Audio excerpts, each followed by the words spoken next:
Welcome friends, আমি পলাশ। আপনারা দেখছেন আপনাদের সবার প্রিয় গাছগাছালি সংক্রান্ত YouTube channel PM green world.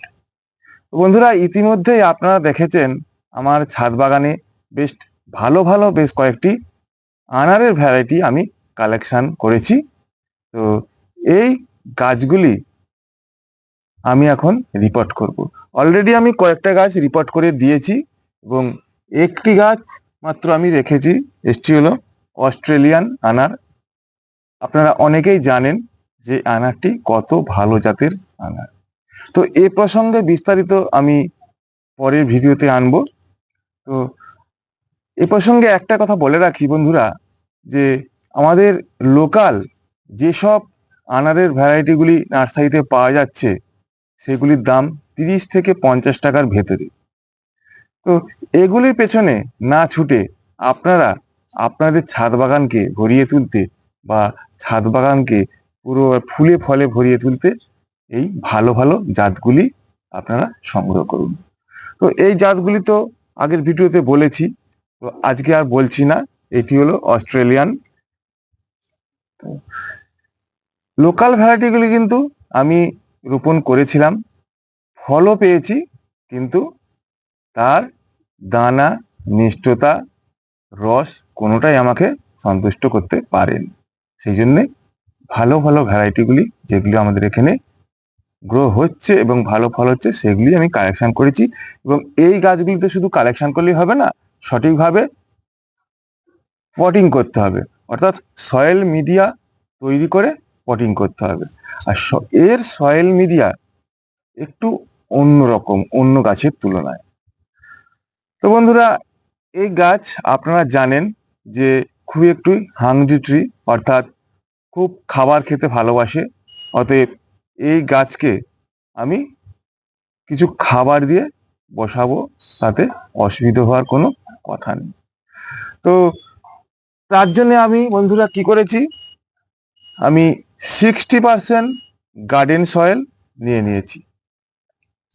60% garden soil নিয়ে নিয়েছি।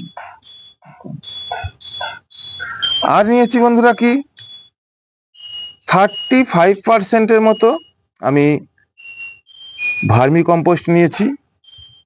আর এর সঙ্গে করব 5%-এর মতো বালি নেব, যাতে মাটিটি খুবই ওয়েল ড্রেনেজ হয়। আর এ প্রসঙ্গে বলা যেতে পারে যে আনার গাছ কিন্তু খুব জল পছন্দ করে না।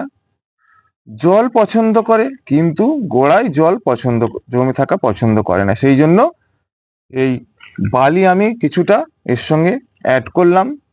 তার সঙ্গে আমি আমার যে জৈব মিক্সড খাবার, হাড় গুঁড়ো, শিংকুচো, নিমখোল, বাদাম খোল, এগুলো আমার এতে 2 মাস থেকে 3 মাস আগে এটা আমি কিন্তু প্রিপেয়ার করে রেখেছি।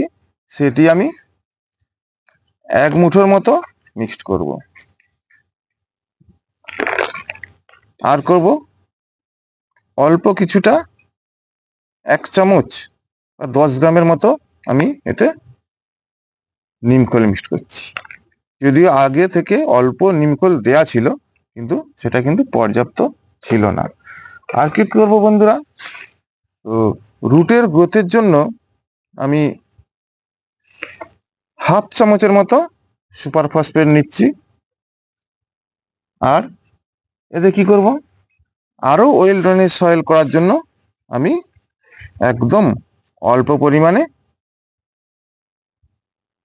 ধানের চিটা নিয়ে নিচ্ছি। এই ধানের চিটাটা অলরেডি আমি জল দিয়ে রেখেছিলাম। দেখছেন যেগুলি ধান ছিল সেগুলি কিন্তু গাছ বেরিয়ে গেছে।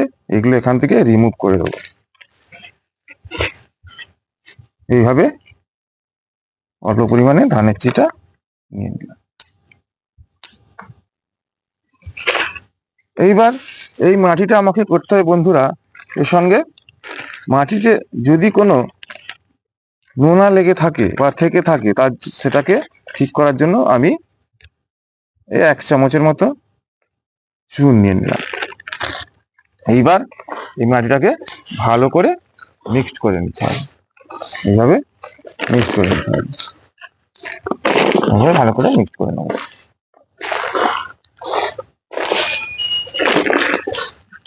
ভালো করে মিক্সড করে নিতে হবে।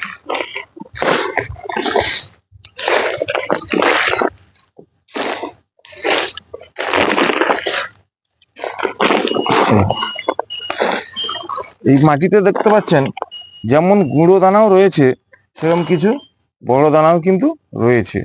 একেবারে গুঁড়ো দানা নিলে কি হয়, মাটিটা টাইট হয়ে যাওয়ার সম্ভাবনা একটা থেকেই যায়।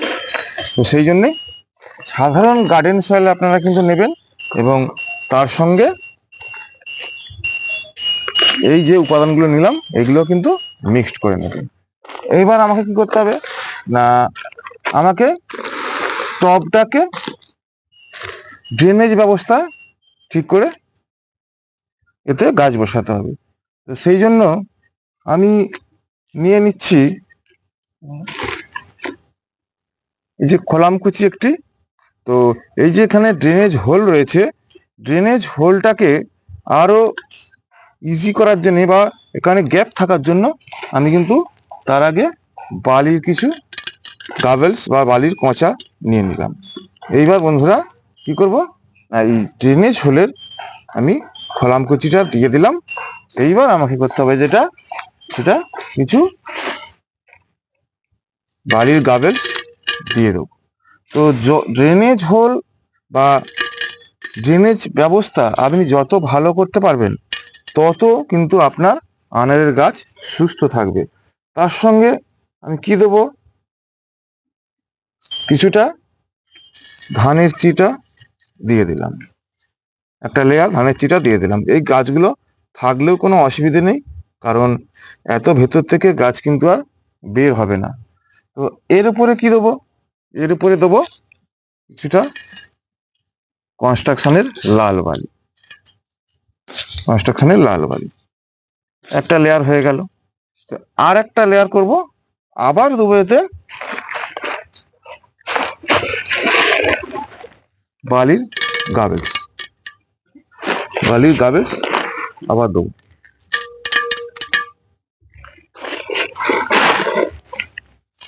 দিলাম। আবার এর উপরে আবার দেবো ধানের চিটার আর একটা লেয়ার, ধানের চিটার সেকেন্ড লেয়ারের উপরে আবার দেবো কনস্ট্রাকশনের লাল বালি। এইবার বন্ধুরা আশা করা যায় ড্রেনেজ ব্যবস্থার জন্য আমাকে বা এই গাছটিকে পরে আর কোনো অসুবিধা এর হবে না। তো এইবার তাহলে আমাকে করতে হবে, এই যে মাটিটা ভালো করে মিক্সড করে নিলাম, এটি আমাকে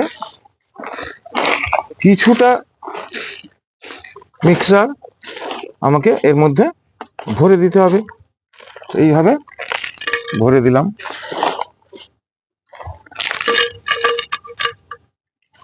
অল্প করে ভরে দিলাম। এইবার আমাকে গাছটি খুব সন্তর্পণে এই প্যাকেট থেকে বার করতে হবে।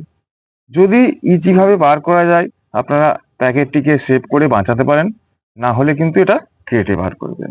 তো দেখবেন যাতে গাছের শিকড়ের কোনো ক্ষতি না হয়। দেখি বের হয় কিনা। মাটি খুব আলগা মাটি রয়েছে, অসুবিধা কিছু নেই, বেরিয়ে যাওয়ার কথা বেরিয়ে যাচ্ছে, বেরিয়ে গেল। দেখছেন কত ফিডার রুট রয়েছে, এই ফিডার রুটগুলি কিন্তু গাছটা বসানোর কয়েকদিন পর থেকেই খাদ্য সংগ্রহ করে গাছের গ্রোথ আনবে। তো কিছু আগাছা আছে, এগুলি রিমুভ করতেও পারেন বা নাও করতে পারেন।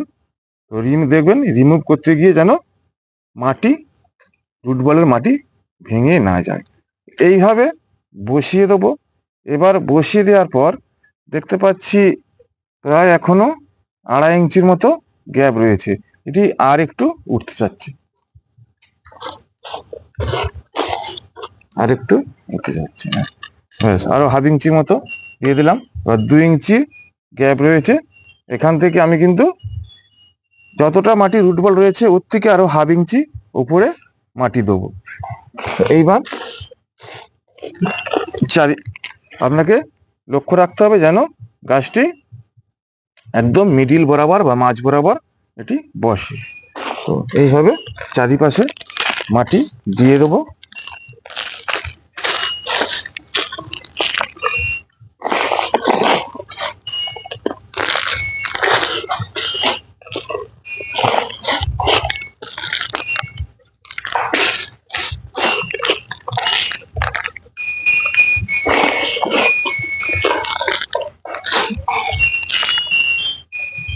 দিয়ে দিলাম। এবার ওপরে প্রায় 1 ইঞ্চির মতো আমাকে এটা 1 থেকে 1.5 ইঞ্চির মতো গ্যাপ রাখতে হবে জল দেওয়ার জন্য। এবার মাটিটা কিছুটা চেপে চেপে দেবো, চেপে চেপে দেবো। এইবার কি করবো বন্ধুরা, এতে আমি কিছুটা ব্লাইটক্স কন্ট্যাক্ট ফাঙ্গিসাইড, ব্লাইটক্স কিংবা ট্রাইকোডার্মা ভিডি, দুটোর মধ্যে যে কোনো একটি কিন্তু আমি এতে দেবো। তো আমি এখন টাটার ব্লাইটক্সটাই প্রয়োগ করছি। কিছুটা এটা জলের সঙ্গে মিক্সড করে দেওয়া যেতে পারে কিংবা এইভাবে ছড়িয়েও দেওয়া যেতে পারে। আরেকটি পদ্ধতি, রুট বলের সঙ্গে মাখিয়েও দেওয়া যেতে পারে। তো এইভাবে দিয়ে দেবো, দিয়ে এবার এটাকে একদম ভরে জল দিয়ে দেবো।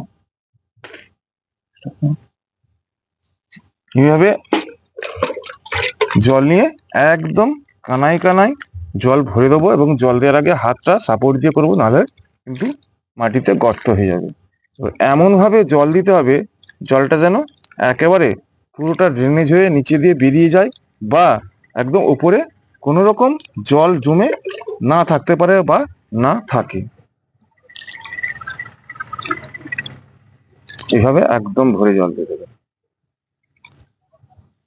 এইবার কিছুক্ষণ পরে প্রায় 5 থেকে 7 মিনিটের মধ্যে এই জলটা কিন্তু একদম ওপরে আর থাকবে না। তাহলে বন্ধুরা এইভাবেই আপনারা কিন্তু গাছে রিপোর্ট করবেন।